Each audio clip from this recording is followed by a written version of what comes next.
The morning the Duke of Ashford arrived at Westhaven, the snow had not yet fallen, but the sky held it the way a held breath holds a word, close and cold and inevitable. Eliza stood at the foot of the main staircase, with her hands folded at her waist, and her father's leather case pressed against the small of her back where she had tucked it beneath her shawl, and she watched the commission's men carry boxes through the front door, as though the house were already empty of everything that had ever mattered in it. The receiving hall was lit by 3 candelabra because the footman, Mr. Pell, had not thought to light the 4th. And in that incomplete light, the hall looked like what it was becoming: a room in the process of being reassigned. Eliza did not move. She watched the boxes and she counted the men. And when the 3rd coach arrived, and a figure descended from it who was taller and stiller than the rest, she understood without being told that this was the man who had been sent to finish what the commission had started. She had been 23 years old for exactly 6 weeks when the letter arrived from London.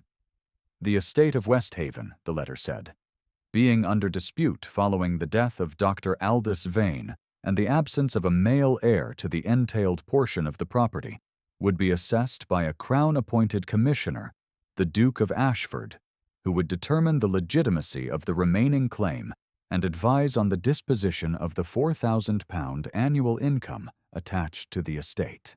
The letter was written in a hand so regular it seemed printed, and it was sealed with a device Eliza did not recognize, and it arrived on a Thursday morning while she was sitting with young Thomas Hewitt, the groom's son, who had a fever that had not broken in 4 days.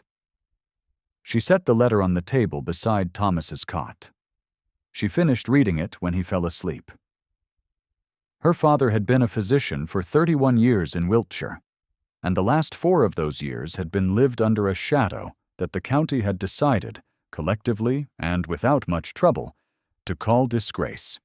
The nature of the disgrace was simple in its facts and complicated in its meaning. He had treated patients who could not pay him. He had borrowed against Westhaven to do it. The creditors had come, and after the creditors the commission, and after the commission the letter, and after the letter the Duke. Eliza had 2 older gowns that were presentable and one that was not. She wore the better of the 2 presentable ones to meet the commission's men on the first morning, a deep gray wool that had been let out at the seams twice and showed it, and she wore her hair plainly, and her gloves, which were not her best gloves but the ones without the split along the left seam. And she stood in the receiving hall, and she waited. Mrs. Potts, who was the housekeeper and who had been at Westhaven for 22 years, stood beside her. Mrs. Potts had said, the previous evening, that the Duke of Ashford was known to be cold. Not unkind, she had said, but cold.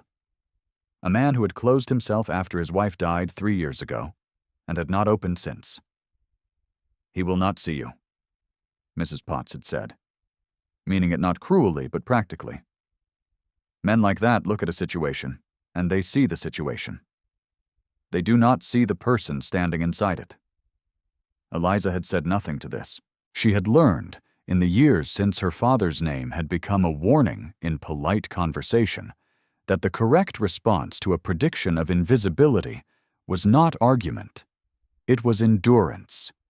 The Duke of Ashford crossed the receiving hall in 5 strides and stopped 4 feet from her, and his first words were addressed not to Eliza, but to the man beside him, a solicitor named Mr. Fitch, who had a narrow face and the habit of writing things down before they were finished being said.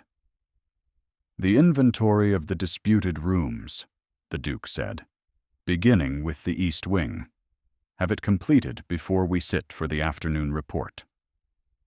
Mr. Fitch wrote something and nodded and moved away, and only then did the Duke turn his attention to Eliza, and she had the peculiar experience of being looked at very carefully by a man who had not yet decided whether she was something he needed to account for.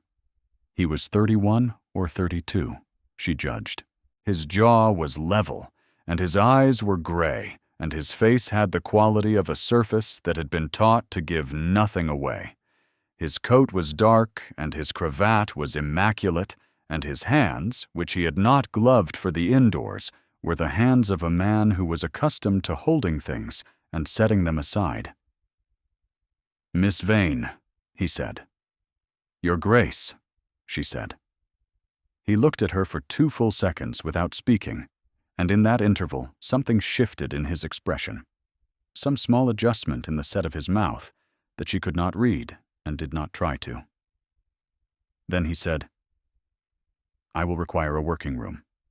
The library, if it is not under dispute."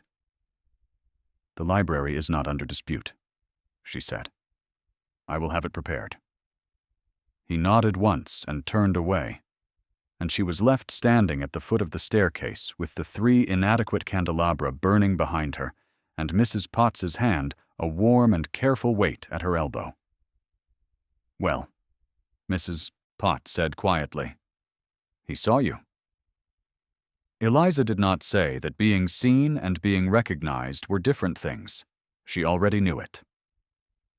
The commission had brought 4 men besides Mr. Fitch, and they moved through Westhaven with the systematic efficiency of people whose business was reduction. They catalogued the books and the china and the silver plate that remained after the first round of creditors, and they measured the east wing and the west, and they spoke to one another in low voices that Eliza could hear from any corridor in the house, if she stood still enough and breathed quietly enough. On the second day, she heard the one with the red waistcoat tell the one with the ink-stained fingers that the girl had no real claim, that the entail was clear as glass, and that the only question was how long they'd permit her to stay on as a kind of courtesy before the courtesy ran out. "A provincial," the red waistcoat said, "with a disgraced father, and a modest income, and nothing left to recommend her. The sooner she understands her situation, the less unpleasant it will be for everyone." Eliza was standing in the kitchen passage at the time, with a bowl of broth for Thomas Hewitt in her hands.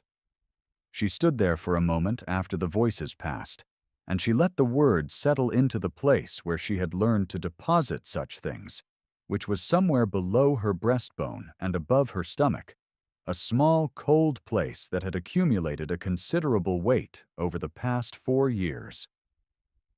Then she carried the broth up the back stairs to Thomas's room and sat with him while he drank it. Thomas was 7 years old and had the dark, serious eyes of a child who expected the world to require something of him. He was not a vain relation and had no claim on her time or her attention under any recognizable social arrangement.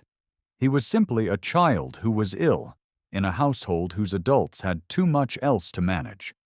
And Eliza had been sitting with him each morning and each evening since the fever began, because the alternative was to leave him alone in a room that smelled of unwashed wool and coal smoke, and the particular stillness that settles over illness when no one is attending to it.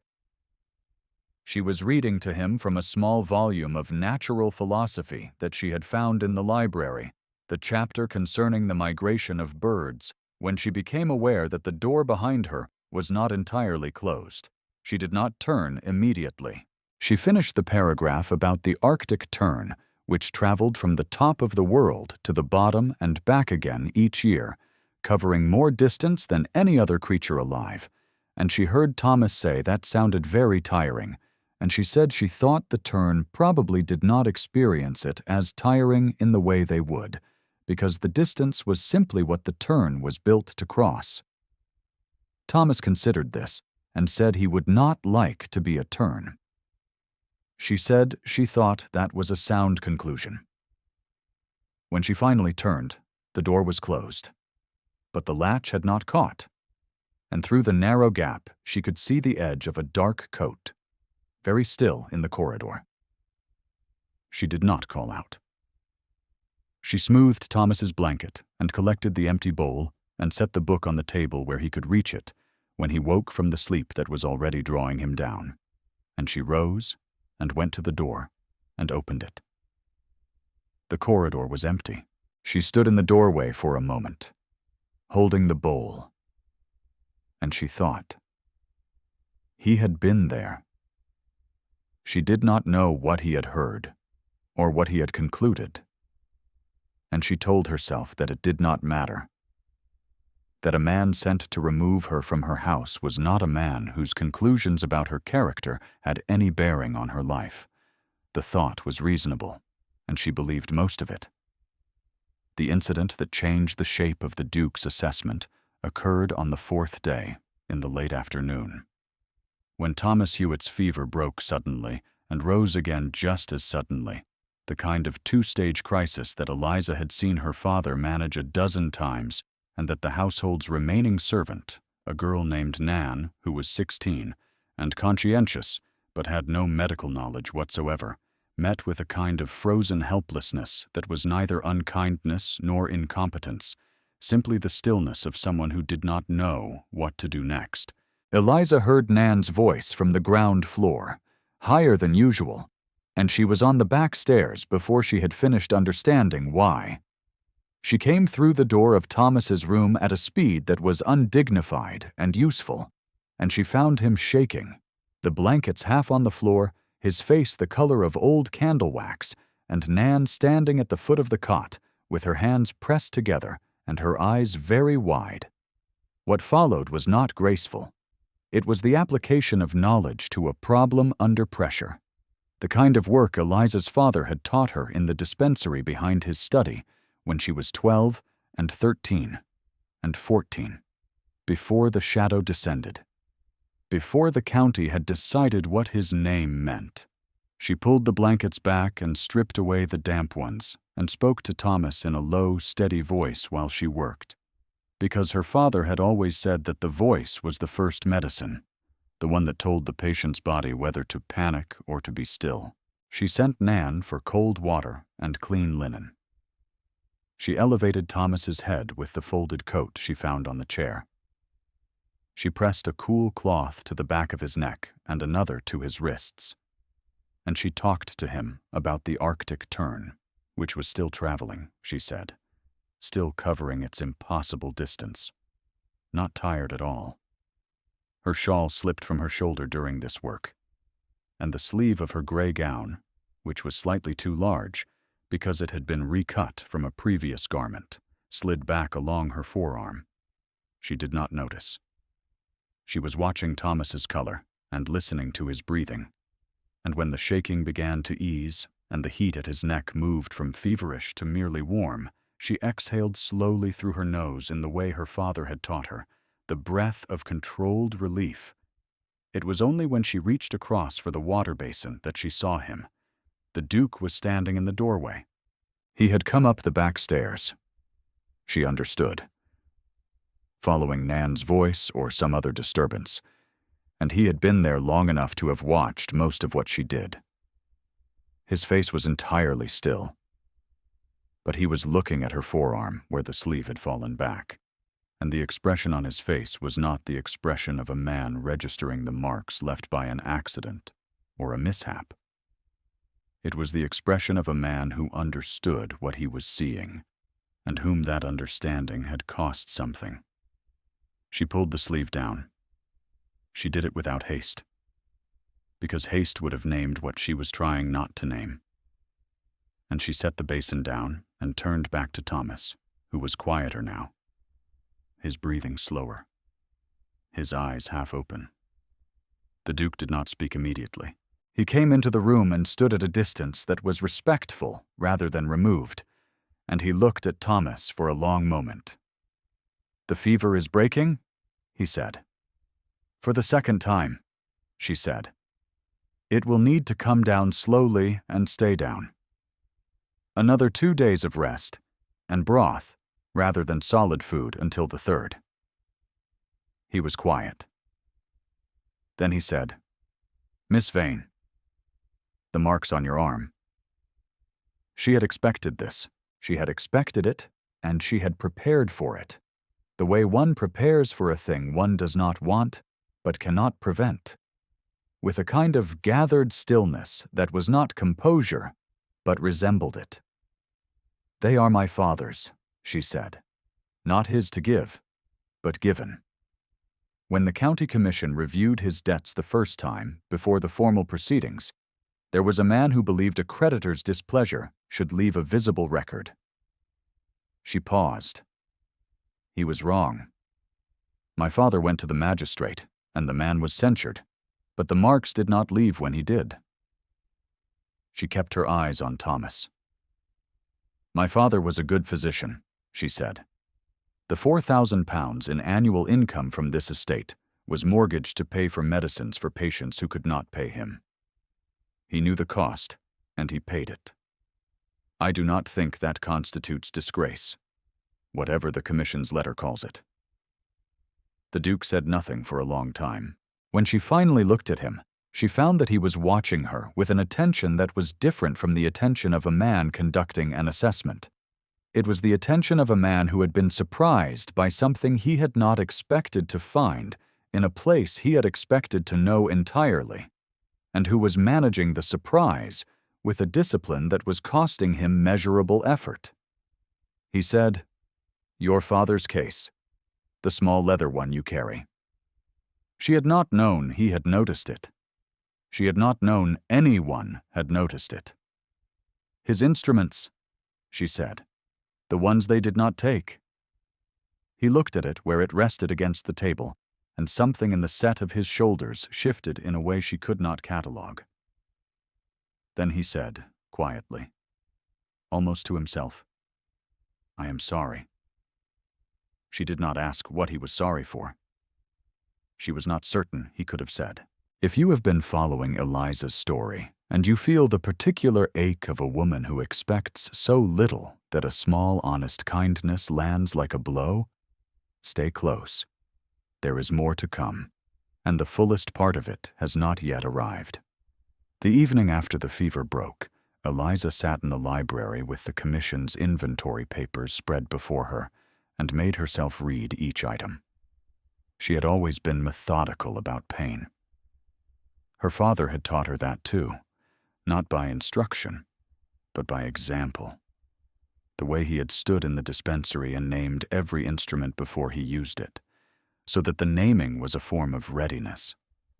The library was warm because she had lit the fire herself, and the window beside the writing desk showed the sky going dark in layers, deep blue, and then darker blue, and then the particular dense blackness that precedes snow. She had not slept well in 4 days. She was aware of this as a fact about her body rather than a complaint. She was aware also that the door was not fully closed, and that the footsteps that paused in the corridor outside it were too measured and too deliberate to belong to Nan or to Mr. Pell. She did not look up. After a moment, the Duke came in without knocking, which was technically a liberty and practically an authority he held in this house, whether she acknowledged it or not.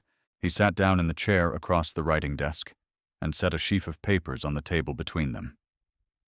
Not the commission's papers, but something else.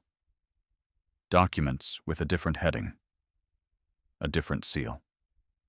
"My wife," he said without preamble, "died 3 years ago. She died while I was in London on Crown duty, and the nature of that duty was such that I could not come back when the message arrived. And by the time I arrived, she had been gone 2 days." Eliza set down her pen. "I have spent 3 years telling myself that the duty was necessary," he said, "that the choice was between obligation and inclination, and that obligation was correct." He looked at the papers between them and not at her. "I am no longer certain that is true.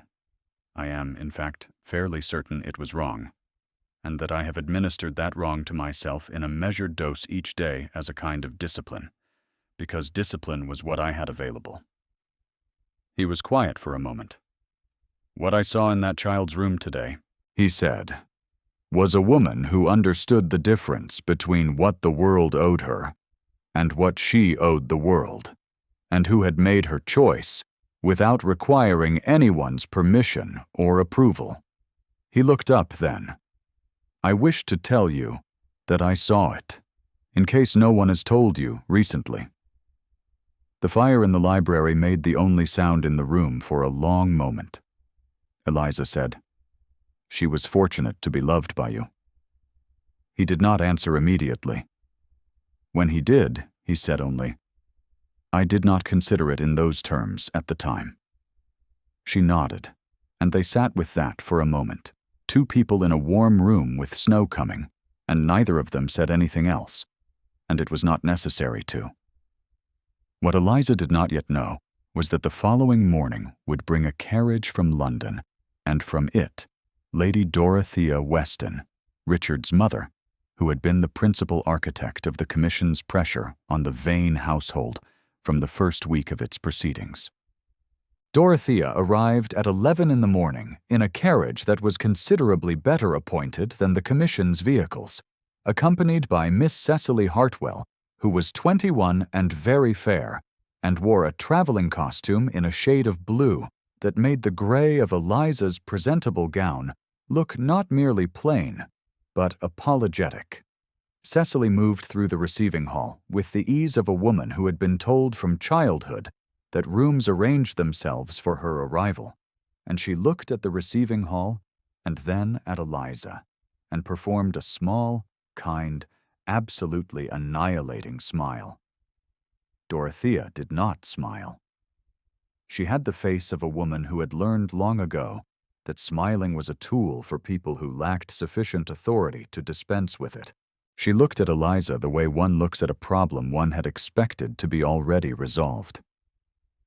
"Miss Vane," she said, "I had understood you would have begun removing your personal articles by now."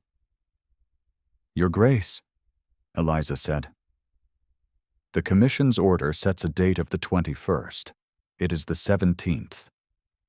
The order sets a date of completion," Dorothea said, with the courtesy of a woman who was technically correct and knew it. "The arrangements preceding completion are, naturally, begun in advance. I have come to oversee the particulars. Miss Hartwell has accompanied me as a guest of my son's household." The emphasis on my son's household was not accidental. Cecily looked at a point 6 inches above Eliza's left shoulder, which was a form of dismissal so refined it was practically an art form. At dinner that evening, Dorothea spoke about the estate with the familiarity of a woman who was already imagining it under different management, and she spoke about Cecily with the warmth of a woman who had already decided the question she was pretending to leave open. She said, in a carrying voice that encompassed the table and the 2 footmen standing at the sideboard, that she was so gratified that Richard had the company of a sensible and well-connected young woman. During what was, she said, a rather tiresome piece of administrative business. Nothing more. Richard, at the head of the table, said nothing. He ate his dinner. He looked at his plate, and then at the candelabra, and then, once, briefly, at Eliza, who was sitting at the far end of the table in the chair that had been her father's, and who was eating her dinner with the methodical care of a woman who had decided in advance that each bite was a small act of endurance and intended to complete them all. What Eliza saw in his glance, she could not name. She looked away before she tried. Cecily said over the fish course that she had always loved Wiltshire in winter. She said it to Richard, turning her shoulder slightly toward Eliza in a gesture so natural it was almost certainly unconscious, and was devastating nonetheless. The next morning, Dorothea found Eliza in the kitchen garden, where Eliza had gone to be alone with a small quantity of cold air and the clear-headed quality it produced in her. Dorothea stood at the gate in her mantle and her fur-trimmed gloves, and looked at Eliza the way one looks at something one has decided to address directly. "You are a sensible young woman," Dorothea said. "I will speak plainly. My son was sent here to execute a commission, not to concern himself with the household's remaining occupants. He is a man of rank and discipline, and he has a duty to his name. He requires a wife of appropriate station and an established family. He has, I understand, been civil to you. He is always civil. It does not signify what you may wish it to signify. Eliza looked at her steadily. "I have not made any claims on the Duke's attention, Your Grace," she said.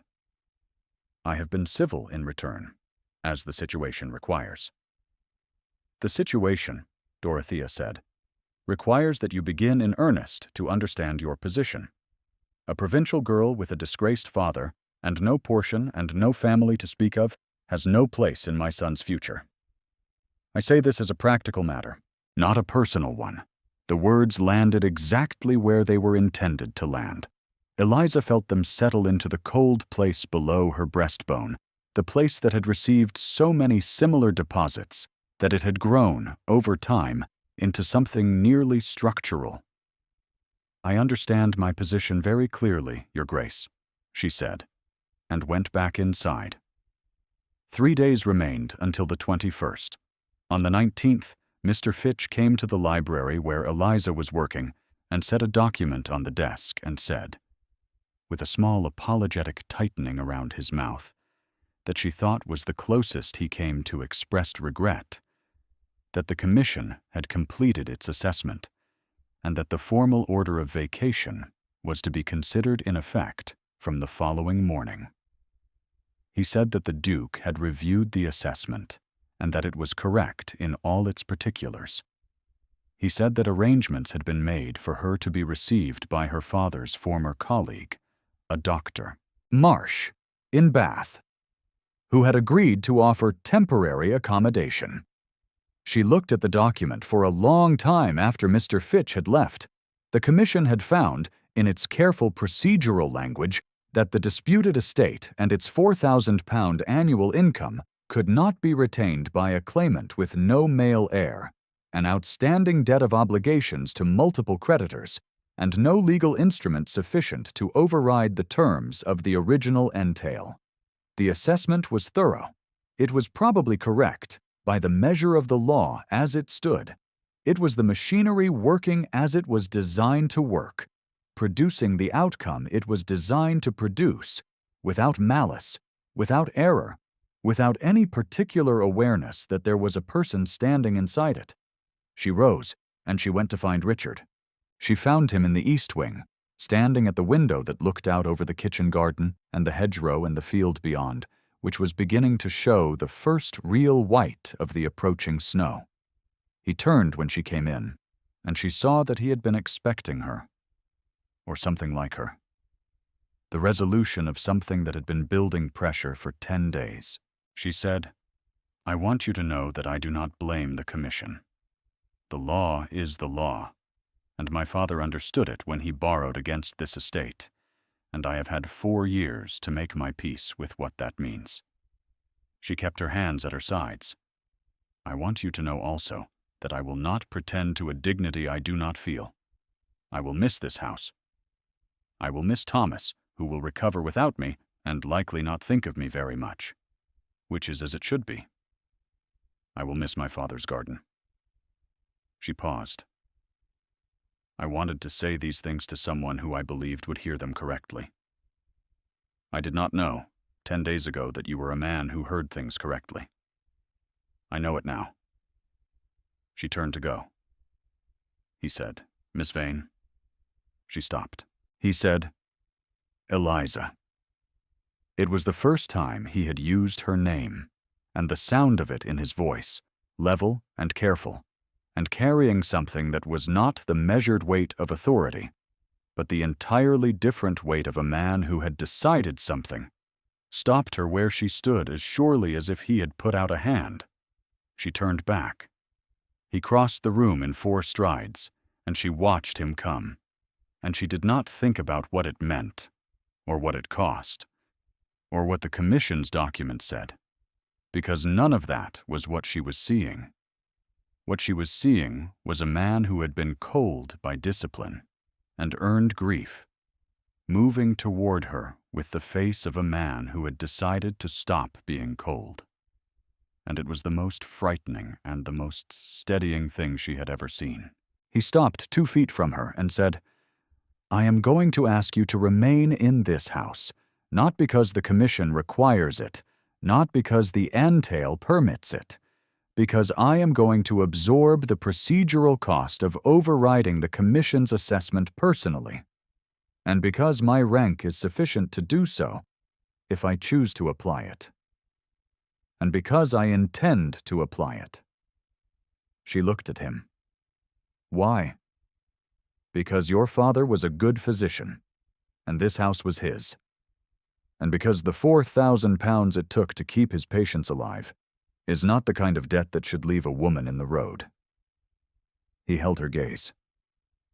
"And because I have spent 3 years applying a discipline that was correct in form and wrong in substance, and I do not wish to make the same error a second time."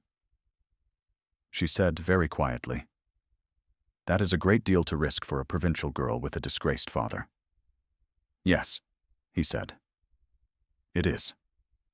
The snow began to fall outside the window. Neither of them spoke for a moment. Then she said, "Your mother will not accept this."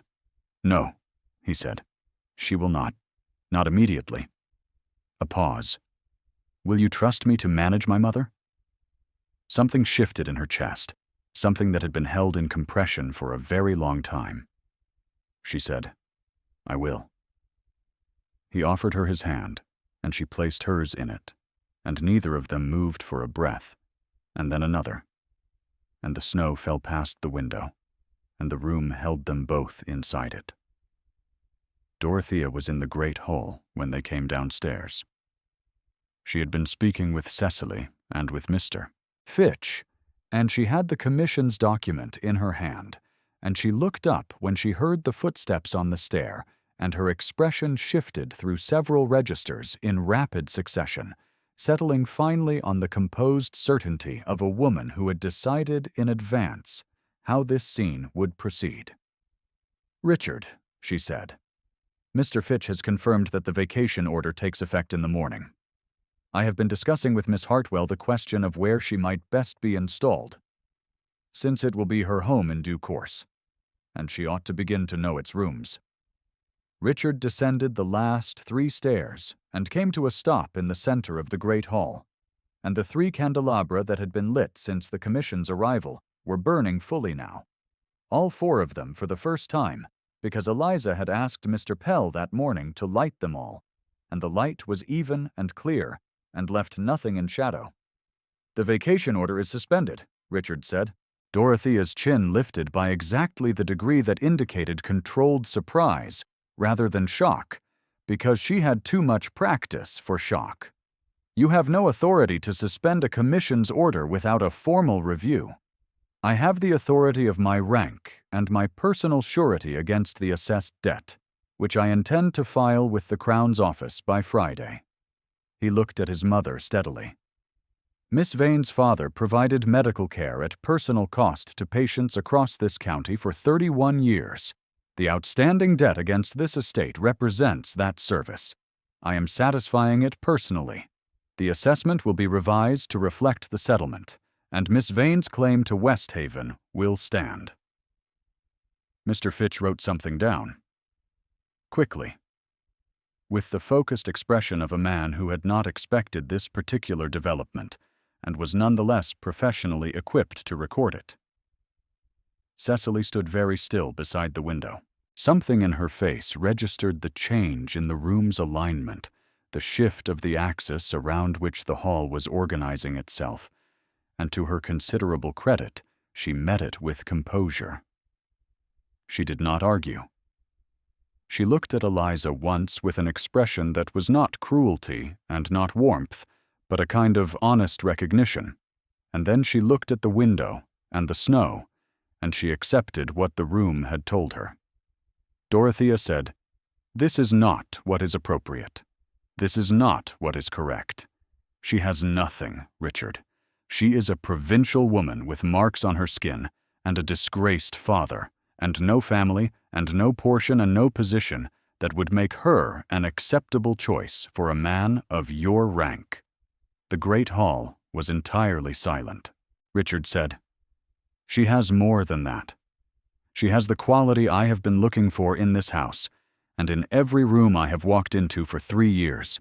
And I was too careful, and too defended to name it until 4 days ago. He paused. I intend to name it now. He turned to Eliza. He said, Will you do me the very great honor of becoming my wife? The words were not elaborate.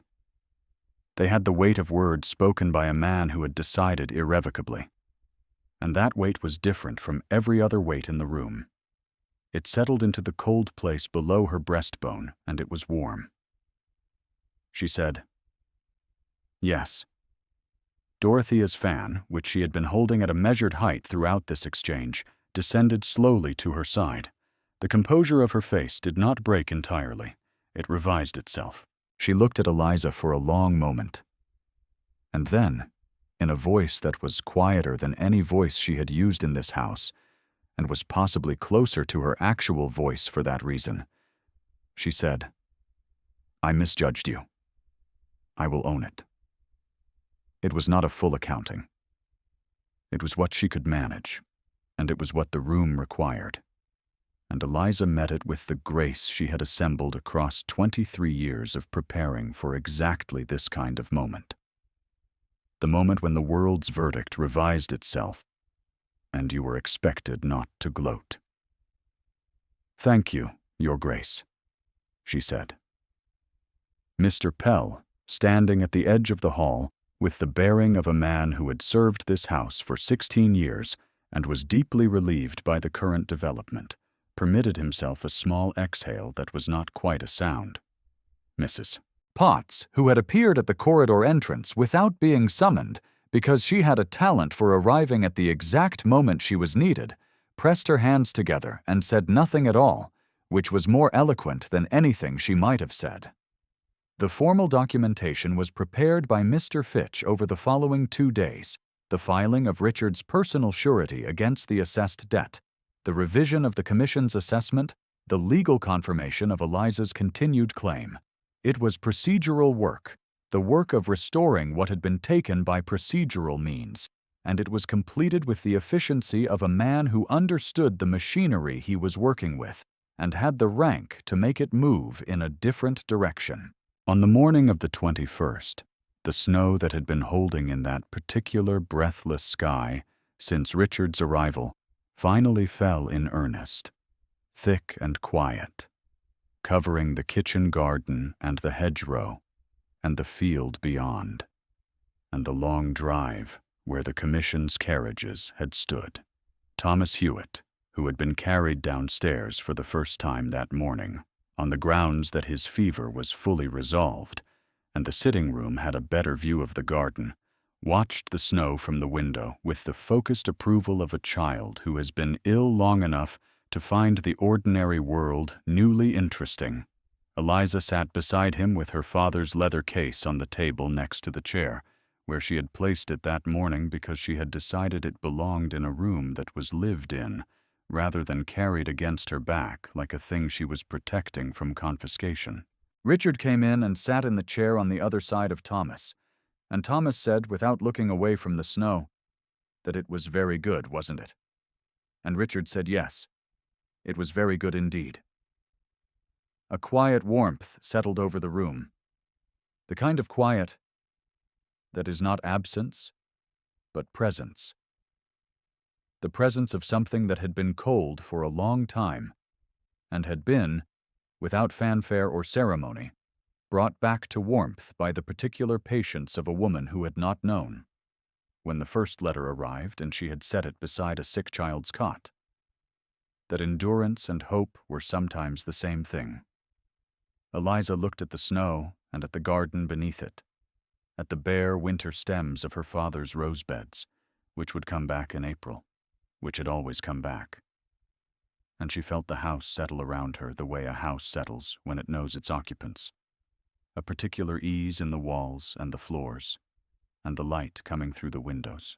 Richard reached across Thomas's small tucked-in form and set his hand over hers, on the arm of the chair.